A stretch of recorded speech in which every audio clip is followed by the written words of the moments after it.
All right. Hello. This is your coach Polo, and here is the my little VOD review. I forgot that I am closing tonight, so I'll be just going over the VOD review real quick from last night's scrim. There's a lot of things that we could obviously fix, and there were a handful of things that went really well. So the points that I'm going to be focusing on this review is our play style, like what is our game plan and like the neutral stance, and like what is our goal and how we like approach each objective. Our positioning, we've had pretty good positioning through the first 5 or 6 weeks of our tourney, but everything kind of broke down against this team. They were really aggressive and knew what they were doing and who they wanted to go for. So I'm gonna go over positioning, and then our focus fire. We got spread out a whole bunch throughout the 2 hours last night, and because we got spread out so much, our focus fire was not. It wasn't focused. Basically, we were just. We were a lot of a lot of targets were being fired at, and it goes back to when we first started. There's a concept I brought up where we were doing the same amount of hero damage, but nobody was dying. So we're gonna look over like focus fire as well, and then there's a couple of other smaller points like comms and ult economy that I want to go over. But playstyle, positioning, and focus fire are the main three. So we're gonna watch this first clip. Here we go. So here, as we can see, we're up by one here, and so Orisa and Moira come back here, and then Tron gets a boop on that Moira, and so now we have numbers advantage, and we didn't do anything to capitalize it here. See, they come back, Tron boops the Moira in, and now on point alone it's 4v1, but we're right here. Weapon Tech has his shield right here, and Julio's with him, and we have Sigma on the left and Lucio on the right. So what we should have done was we should have gotten aggressive on the Orisa and just took her out, because there's nobody around. There was an ulting Doomfist, but wherever he landed, we could have easily just focus fired him, because he's not gonna have 400 health. When he lands, he's gonna have maybe like 300 or so because of the shields. But we should have been focusing down the Orisa and then focusing down the Doom once he landed, but none of that happened. We were split with these two guys up here focusing Orisa, and then the two guys back here focusing the Doom, and so no one died. The Lucio comes back, but he doesn't really have any impact. And so see, we have people up here fighting these guys, and we have people over here, and like the fight just dragged on, and so the Reaper came back. He died at the very beginning, I believe, and he got an ult off. And then after that, even though we got some picks, ultimately what led to us not killing the Orisa was a Bongo Coalescence, which just like ended the fight for us, because Bongo Co is a really good combo. See, there's coalescing us, and then the Bongo's going to be there just to finish us up because we're not playing the corners here.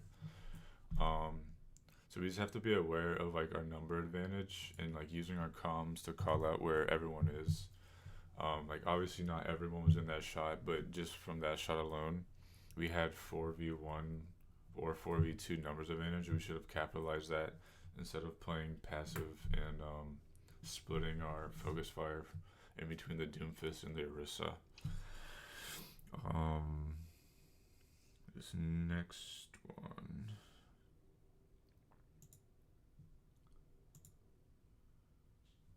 Right, so I'm gonna just like explain how the opponents were playing. So like obviously they were very aggressive in their playing. Um, but they were mostly fighting like for ult economy, and like essentially every push they made was like sort of like a dry push, quote unquote. They would just play aggressive, and even if they died, they were just trying to get as much ult charge out of that push as possible. And then obviously if we had ults, they would try to force out as many ults as we had as they possibly could. Even though there was the a global nerf to like the ultimates. Like ults are still winning like the fights. Obviously, like the mid game just doesn't mean anything anymore because all the players, all like through nerfs, players like adapt really well, and these guys have just they're just playing super aggressive. And even though like they even though we kind of struggled this, if they were dying a lot, it would still be like winning a lot of fights because they're constantly getting ults and like comboing really well. So we're gonna look at this fight. Um, so we took the point here first. It was a really good fight, and though even though we won, you can see that they have 4 ults coming. This might have been the third fight, I think, but they have like 4 ults coming, 4.5, and we only have like 4. So they have like an entire like 2 halves right here of ult and up on us. So let's see what happens here. So they're using cooldowns really well, and they pulled us off the high ground. And then as soon as they did that, they start using their ult. See, they get 1 kill with an ult. They push us into this little corner, and then they get 2 more. So just with 2 ults alone, they got they killed half of our team, and then from there, they're just like they just destroyed. They just cleaned up. We used R1 ult, but we didn't have, or did we use 2? Looks like we used, we used, oh, wait, there's a fight. Yeah, we used Coalescence to fight before, so we didn't have it. We see how we just like, this is the fight before I just showed you, and like they lost, but they got so much ult charge, and then that's what led to them just like destroying us because their tanks just pushed in with Coalescence, and we just kept backing up like right into the Doomfist ult, and then our Doomfist just couldn't get the value like theirs did because we weren't applying the pressure. So like because they were playing for ult, we needed to position ourselves like defensively. Yes, we had the high ground, but they pulled us right off because we were too close to the edge. And then 2 of us were still on the high ground, while 4 of us were like on the low ground. And like the Coalescence just destroyed us because we didn't either rotate quick enough, or we just stood in it. Like we should have probably just backed up through here, just like let him use the ults, and then maybe we could like counter push if we had enough people alive because we had 3 ults coming up online.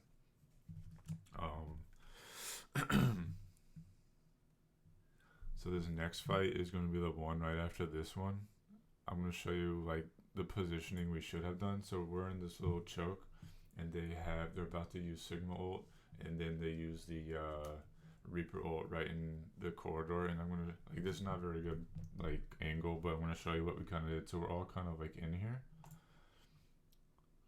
and so we pick them up, they pick us up, they use the Reaper ult, but he doesn't get any value. And then right when they push in, we all back up here and play these corners is what we should be doing when they're playing aggressive. See, they have the supercharge as well. And even though we got fortunate and stopped that Reaper because we still had beat, we backed up and let them like use their ults and kind of let them expire a little bit. Excuse me. And then like we counter pushed here with we have Coalescence coming online this fight, and so we counter pushed with our own ult because we like backed up a little, and then we like counter punched. It's similar to a feint in like fencing.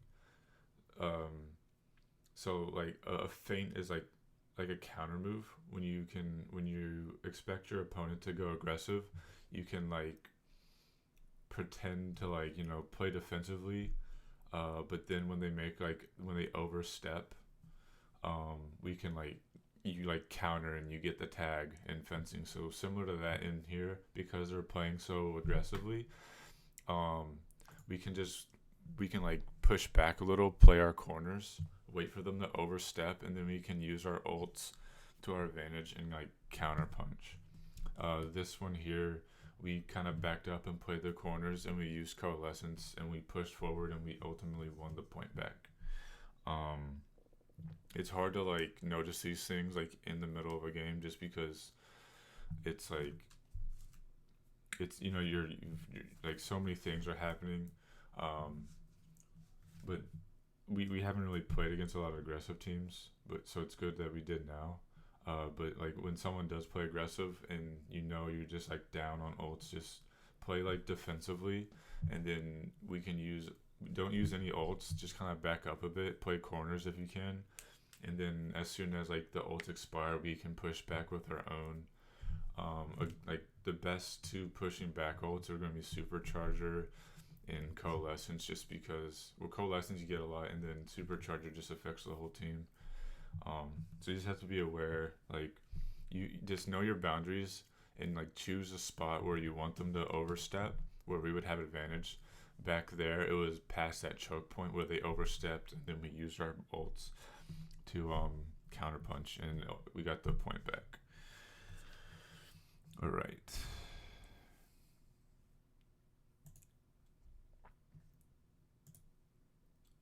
All right. So this one, we needed to like understand like what our playstyle is. So our playstyle is very like control tempo oriented, just because of how like the meta is. These the opponent found a way to like play aggressively, but there's a lot of points where we could have punished them. This is kind of one of those points because it's happened to us multiple times when we've had pharmacy. So we have a very close quarters, not hit scan comp with the Reaper May, and so they were pushing with the pharmacy, doing our things in the back. And what we did is we played way too passively, which is not like we weren't even controlling or playing tempo. We were just not playing the game how we should have been. So because we were playing passively, we had 4 of the enemy team hold the choke while the pharmacy like just put in damage, which we should have done was play under the arch, took the 6v4 because it would have been Orisa, Ana, Sigma, Hanzo versus our entire team just in that choke. And then because we're under that archway, the value of the pharmacy is going to be less because they won't have the angle. But if they do try to get the angle, that means they're on the ground, and we could probably punish them with like an Orisa pull or like a May headshot or whatever. But because we didn't play like that, we didn't play towards the tempo what we needed to. We played too passive and far back. They used a mismatched numbers advantage to their advantage, and they essentially just won a 4v6 v2 because that pharmacy was in the back, and if we just pushed up forward, that pharmacy wouldn't have gotten the value she needed. But because we played too passively, the FAR got a pick, and then it turned that 4v6 into like a 4v5, and then at that point the pharmacy is just getting all the value that they need. So we just have to be aware of like who's like the numbers, like obviously it's a 6v6 like on the map, but when you like split it up, it was a 2-person squad in the air behind us and 4 people in front of us. So we would just push forward. We could have killed those 4, and then the pharmacy wouldn't have done anything but just kind of like float there and get like minimal value instead of like all the value. This next one, this next part, we could have won this fight easily. Actually, we were in position to win it, but we made a lot of key errors here. So we called for the fair barrage, and we knew it because that's just we were calling it like for a while, and so we were prepared for it. And so we beat the Sigma ult, and the Pharah comes in, and we quickly deal with her with the Sigma. We kill her, and so here we go push forward, and Xerxes left to deal with the Mercy, but like the Mercy still got the res off because no one else was focusing her. Even though she died, like that res was everything because the Pharah is now back alive and we have to deal with her again. And then there was the nano that we didn't call out. That was one major point. The second major point was that we gave up the high ground. So we see the Ash up here, we kill the Mercy, and then we just jumped down. And then we jumped down, we all got pulled, and because we're not on the high ground anymore, this Hanzo back here took an off angle, got 2 picks, and then we turned an advantage into the disadvantage because we just got rid of the high ground. It looked like that Ash was going to help kill the Mercy for the res, but she shouldn't have to do that because we have like 4 other players on the ground. She should have just stayed on the high ground. But because we gave up the high ground, in addition to giving up that resurrection, they just like snowballed like their ults. They used 4 ults there, but because we gave up key positioning, all those ults were very effective. Let's see.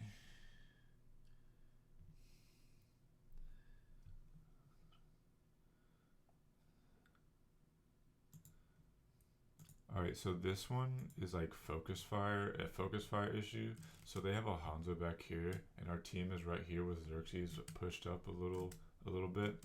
And so we call out the Hanzo, I believe. I have the sound muted, but so right here we just have like everything is split. So the Hanzo gets a pick on the Mercy, but our tanks are looking forward. We use Sigma ult and stuff, but then we have our DPS still trying to kill this Hanzo. And so because of the majority of our damage is trying to focus down a 200 health target and not succeeding, with all of our tanks focusing on the other 4 members, like we could have done like similar hero damage, but we just couldn't kill anyone because we weren't like shooting the same person. Like Sigma ult's really good, but just like the Grav, Zarya's Grav, and like Symmetra's EMP, it's only as good as the follow-up, because even though it does so much damage and it does half max health, like if you're not there to clean up, like it's not going to do anything. And so because our DPS were focused on a 200 health target and not even killing him, like we're just it's going to appear like we did no damage, just because tanks can't burst anyone down with the healer behind them. So we have to like choose our targets wisely, and in that scenario we might want to have backed up a little bit and played this corner, like this little archway instead of that corner, so we wouldn't like have been flanked by that Hanzo so easily. We could play this area instead of like this whole entire area here. It's just like a little like situational awareness, and also like ult planning. There's not a lot of times I heard like the Sigma ult being planned on being used. It was just kind of like used out there. And so let's see here.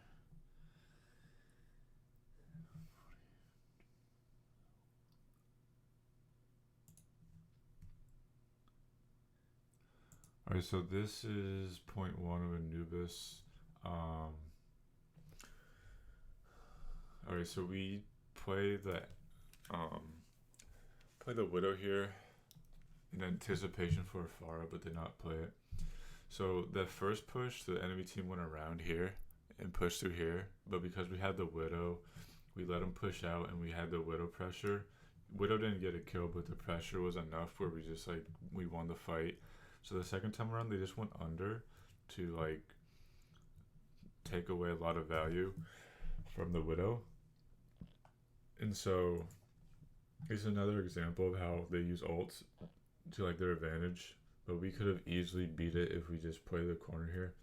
So our Widow gets called out, unfortunately, and then they coalescence here, and we're not even around a corner here. We're just still playing the open, even though this Mayball is here. It's not gonna matter because it's gonna be taken down, but we're just playing this open, and this Moira's getting so much shield damage value that like the DPS don't even have to do that much damage, just because like they're doing damage and healing at the same time. Like if we played this corner here, and like if the Mei was not like separate over here, and like the Mei could have stalled. Like the Mei could have put the wall here instead of over here, and then we would have more space, and then we could use the Mei to like contest the point as well. But because the Mei wall was misplaced like over here, and then we just had this entire area where the Moira just got free damage, and like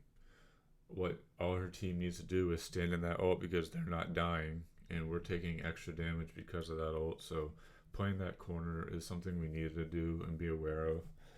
It was called out. I mean, it has been called out before where you need to play the corner, but we just have to be aware when ults like that are going on. We have to play, like we have to be attentive of our positioning so we can take away value from their ults.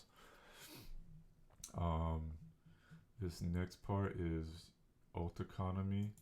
So we played right into their hands here. We have 3 ults right here, and they just have like one. They have a bunch of ults themselves, but they only use one here. So they go to the left and they immediately blow that Reaper ult, and then we immediately blow Beat, Sigma, and Mei ult. Yes, we won the fight, but like that was too many ults.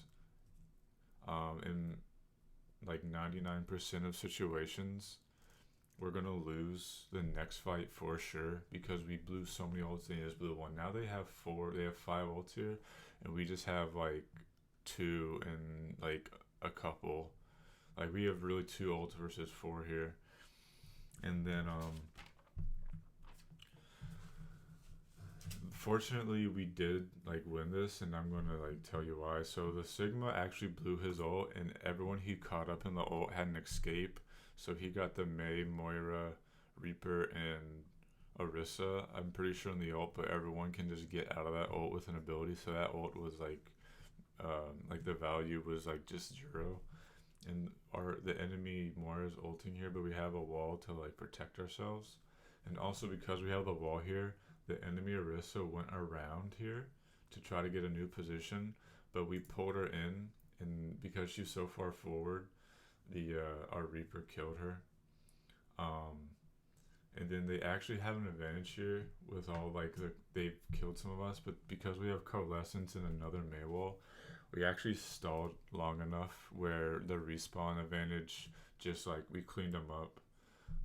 So we should have for sure lost that fight because they used 3 ults and we only had 2. But because of the Mei wall and the Coalescence, we stalled long enough for a respawn advantage. So we got super fortunate there. But going back to where it was 3 ults versus 1 ult, we have to just communicate our ults better because we can't just blow our AoE ults like that because we're just gonna lose like fights, and every fight we lose, like more charge will go to the enemy team, and then like we just get snowballed and snowballed if we keep losing fights like that.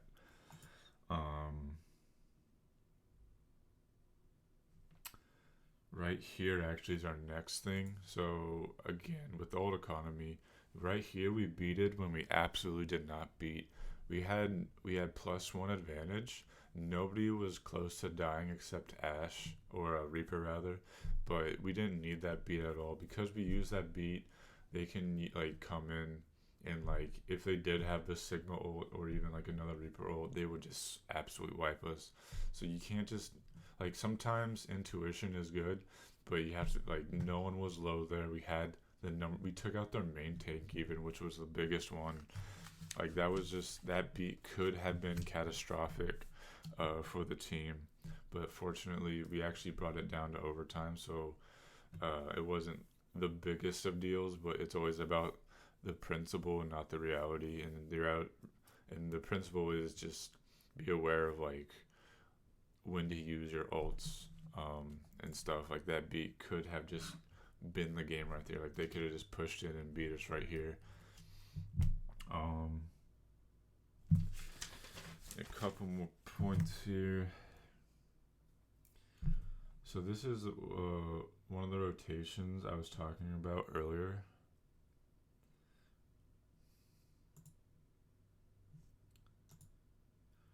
So here, so they had a pharmacy here on our, it would be our left, and then they're under us. What I wanted you to do, and I mentioned this last time, is I wanted you to rotate to the left here in front of the doors, or you could have rotated right.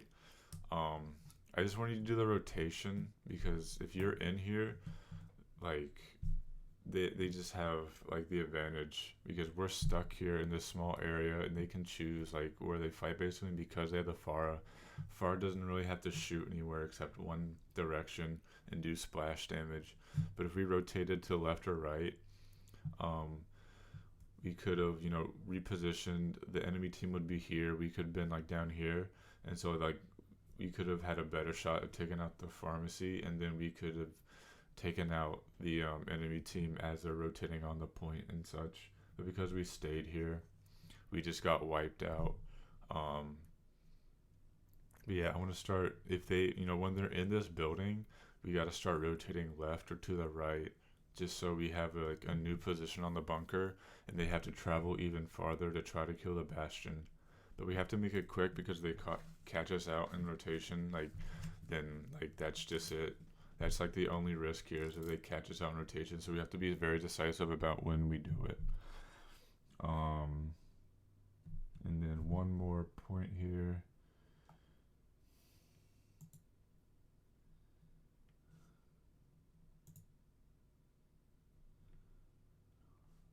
Oh, yes. This is when they like kept holding that corner. So like I'm gonna just pause it right when the fight starts. So they did this like the entire point one where they had a guy to the left, which was like the biggest issue. But so a lot of the time it was half of us shooting forward and the other half shooting backwards.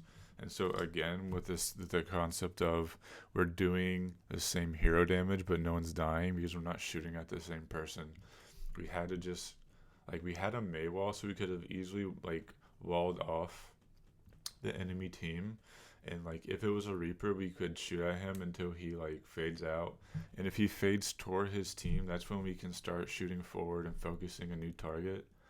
But because half of us were shooting the Reaper behind, and then half of us were shooting forward, like nothing was going to be done, because that Reaper was really good, and because we couldn't like pin him down, he just got like free value, and then our front line just got picked off because the other 5 players of the enemy team were like focusing them down.